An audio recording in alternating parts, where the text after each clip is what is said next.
la formazione dell'SS italiana, che nasce da un battaglione che era in Jugoslavia, che si è ribellato all'armistizio e da lì poi si è sviluppata, è diventata milizia armata, si è chiamata milizia armata, da milizia armata poi si è chiamata SS italiana.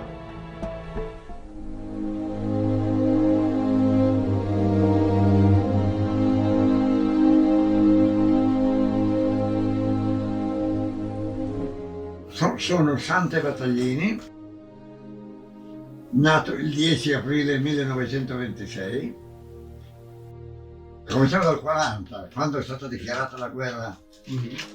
Naturalmente noi giovani eravamo tutti entusiasti, perché è normale, come dice un vecchio saggio, si nasce incendiari, poi si muore pompieri, ma cioè, si è pieni di entusiasmo, di voglia di fare, voglia di combattere. Quando Mussolini ha comunicato per radio l'entrata in guerra, eravamo tutti contenti, il 10 di giugno del 1940, eravamo tutti contenti. Eravamo formati per quello, cioè già lo Stato. Intanto avevamo una fiducia noi ragazzi, perché i nostri genitori e i genitori dei miei coetanei erano più scettici, perché il fascismo era una dittatura all'acqua di rose, però era una dittatura.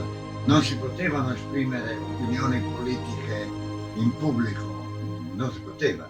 Le stesse barzellette sui personaggi di governo che ancora adesso si dicono, adesso si possono dire e scrivere. Allora si dicevano in confidenza fra di noi, ma non era consentito. Non è che ci fossero poi delle pene capitali, però era proibito. Ma io sono del 26, quando ho cominciato ad andare a scuola, sono andato a scuola 5 anni, nel 31 Mussolini era in auge presso tutto il mondo. Aveva fatto da poco il concordato con la Chiesa, infatti lateranensi, che aveva sistemato una secolare quasi questione con la Chiesa e fino a Mussolini nessuno era riuscito a comporla. Mussolini è riuscito. È stato uno degli elementi che hanno portato a far valutare Mussolini come un uomo di Stato eccellente. Tutto il mondo lo riteneva eccellente ed era effettivamente un uomo di Stato eccellente. A parere mio lo era soprattutto per le questioni interne. Anche con le questioni esterne, le questioni estere le ha fatte. Basta vedere i voli di Italo Balbo, ha fatto 2 raid aerei in America dove ha fatto apprezzare al massimo grado l'aviazione italiana e gli italiani, che prima erano degli emigranti e andavano in un certo modo, poi erano diventati italiani all'estero, ma veramente rispettati. Ha fatto grandi cose Mussolini.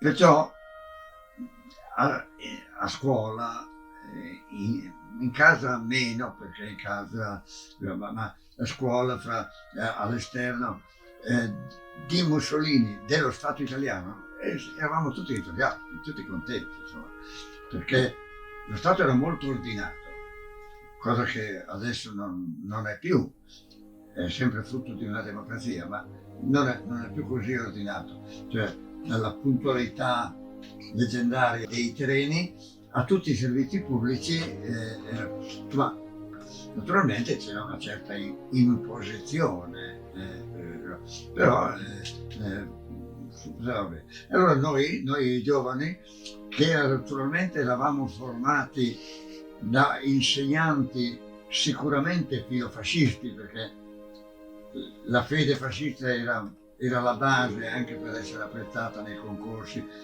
Non si poteva svolgere un tema esprimendo un parere contrario, si veniva sanzionati. Questo era il limite, è il limite delle dittature. naturalmente chi era un dissidente ne sopportava le conseguenze. Comunque, tornando alla dichiarazione di guerra, dopo la dichiarazione di guerra che noi giovani, noi ragazzi abbiamo preso con entusiasmo, i nostri invece erano molto scettici, molto timorosi. Per noi era la guerra lampo, perché la Germania, quando siamo entrati noi, la Germania era già in guerra da 10 mesi e aveva già invaso l'Europa. Noi avevamo dato il colpo finale alla Francia, ma i nostri dicevano, prima di parlare di una guerra lampo, come si parlava a noi, comunque abbiamo fatto la guerra. Mio padre è morto sotto le armi all'inizio della guerra. Era ufficiale degli Alpini, questo all'inizio del 41, per cui ho fatto la guerra che mio padre non c'era detto. E dopo abbiamo seguito la guerra andando a scuola. Premetto che già nella guerra di Abissinia noi scolari, noi studenti, noi scolari, eravamo molto presi perché era la conquista che politicamente è stata poi un po' l'inizio della fine, perché si è inimicato tutto il mondo.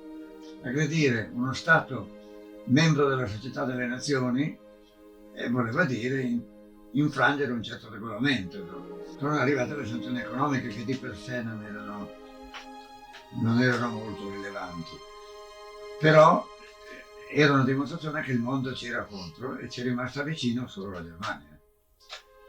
Diciamo che la guerra era già vinta dalla Germania, in quel momento lì la guerra sembrava vinta dalla Germania e probabilmente sarebbe stata vinta se fosse riuscito a invadere l'Inghilterra, ma non ci è riuscito.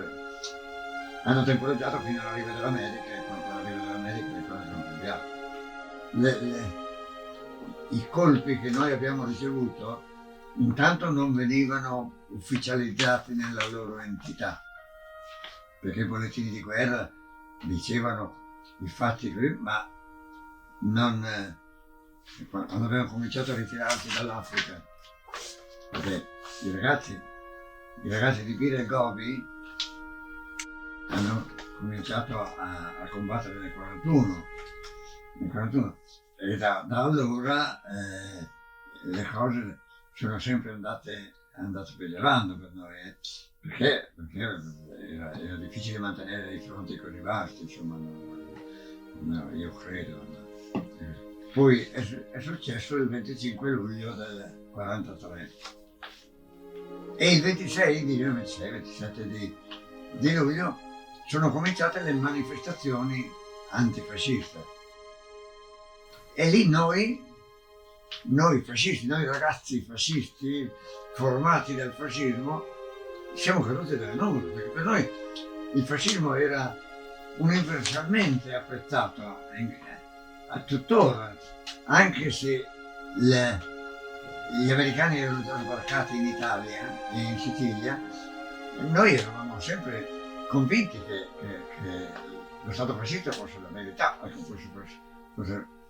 e invece abbiamo visto cose meschine, cioè abbattimento dei simboli, un po' come hanno fatto i giacobini quando sono venuti qua dalla Francia, con Venezia, hanno abbattuto tutti i leoni di Venezia,